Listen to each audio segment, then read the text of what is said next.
everyone, welcome back to Ask Giri the Physio Show.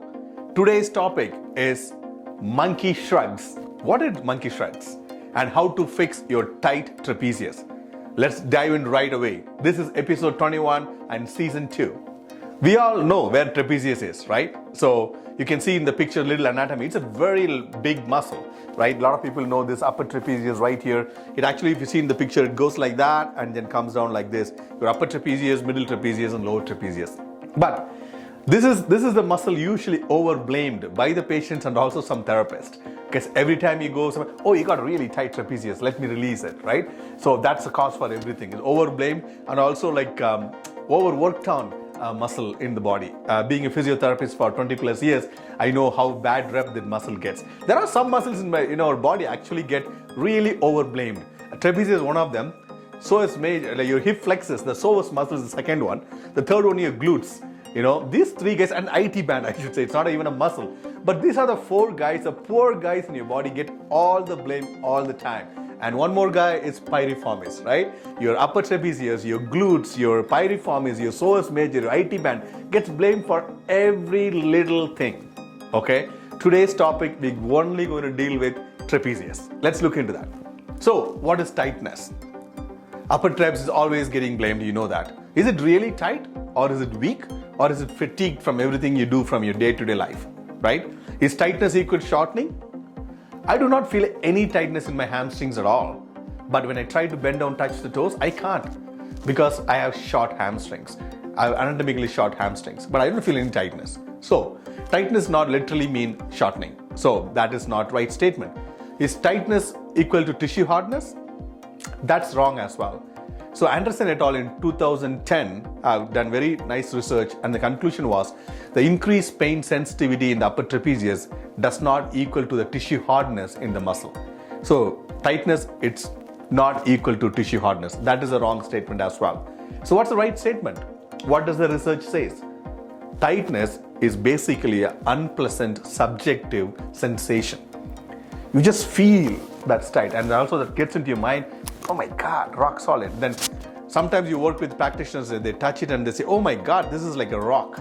And that kind of registers in your brain too. It kind of strengthens your thought process, right? So it's basically, it's not me telling, it's the research saying basically tightness is not shortening, tightness is not tissue hardness, tightness is basically unpleasant subjective sensation. Okay, why do trapezius hurt? Why do you always hurt? So there are some reasons. It can be a referred pain from other areas. It can be from the neck. It can be from the shoulder. Sometimes a weak rotator cuff, you use your trapezius muscle too much to compensate. That can be a problem too. And stress, life stress, everyday stress, anxiety, right? And also the less strength and endurance of the muscle itself to perform, to match your demands every day.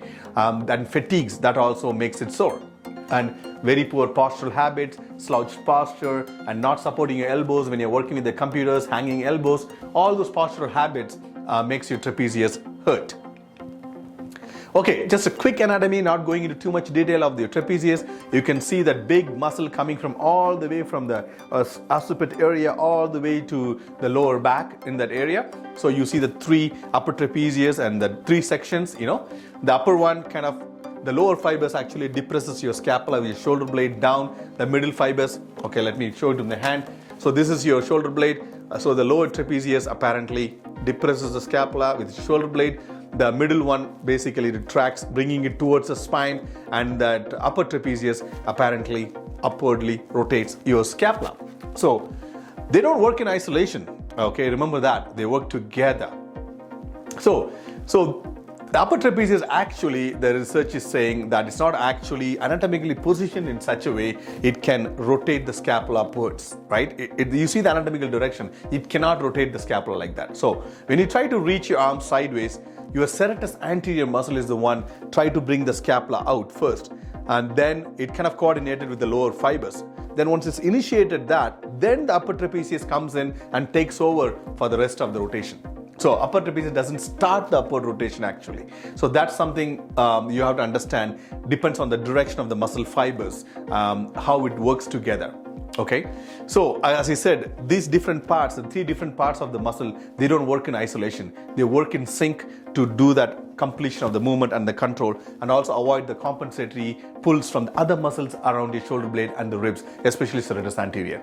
So that's not me saying that. Mr. Johnson and Bogdag research, it's proving that study actually, and how it works.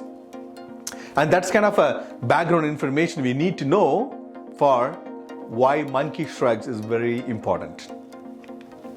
What is monkey shrugs? Basically, you're seen in the gym, I go to gym a couple of times a week, and you see a lot of guys using using the dumbbells or kettlebells on the side. They go like that, in front of the mirror to get the trapezius worked on.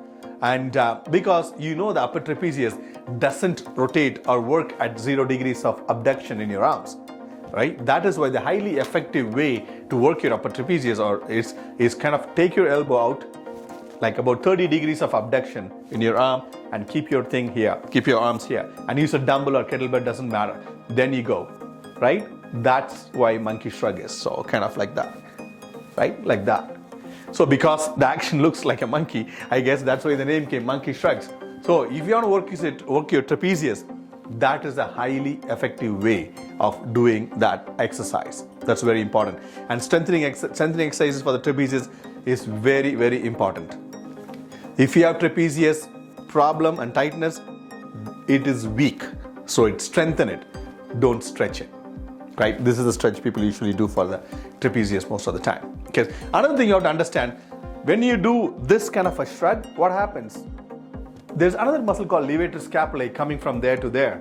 That actually overtakes quite a bit of work, not your upper trapezius. That is why you go here and you are kind of taking the levator scapulae muscle out of the picture and you're working the trapezius that way. Okay, that's important. And also, why trapezius is a neck protector? Like, how it helps the neck. So you see the orientation of the muscle fibers. Most of the muscle fibers attaches to the outside of the clavicle, your collarbone right here. So when it contracts, what happens is it rotates that clavicle, which is your collarbone, and kind of creates a good bonding between your sternum here, because this is where your collarbone attaches here in your chest bone. It kind of creates a good bridge, locked bridge between your acromioclavicular joint from your shoulder area and the sternum. It just locks that bridge nicely. So the load transfer from your shoulder and arm can go to your chest bone and then go to your ribs and your big trunk muscles, right? So that it protects the neck from the load coming from your shoulder and arm. So it's basically a neck protector. That's what I educate my patients always. So you need to have a strong trapezius if you have neck pain and neck issues, so that it can offload your neck from all the forces and stress coming from your shoulder and the arm. So that's why trapezius strengthening is also great exercise for neck issues. Not just loosening, not like you're putting a ball there and rubbing that ball or foam rolling the trapezius or just massaging the heck out of the trapezius, right? You need to strengthen that muscle to protect your neck. Okay, and there is a nice saying from Adam Makins from Sports Physio that, he is also showing the importance why upper trapezius exercise is very important for problems with neck pain, right? So it is very, very important to strengthen it. So if you have neck issues, make sure you do some monkey shrugs. And also there's another way to do it. I'll show you later. So what are the treatment options if you have tight trips? Are you want to stretch too much? I'm not for it. Research doesn't support it. A lot of soft tissue work, the tennis ball, lacrosse ball, hands-on, and all these things, very gently, don't go overboard on that. It's not going to help that much. IMS, yes, I do IMS. Sometimes when I have really strong trigger points, which is referring pain from trapezius, I do a little bit of needling on the trapezius, not for every tight trapezius muscle. If strengthening is the first thing I go to, right? Changing posture, yes, it really helps, making a good head posture, good shoulder posture, and really helps to offload the stress from your trapezius. Resistance training is my oath, right? I go for resistance training if you have problematic trapezius. But consult your physiotherapist to kind of identify what's the right problem is. Don't just take your dumbbells and go for monkey shrugs right away without consulting your healthcare practitioners, okay? That's very important. So the last slide for this one is, the take-home message is strengthen, don't stretch too much. This one I showed you another good way of working upper trapezius.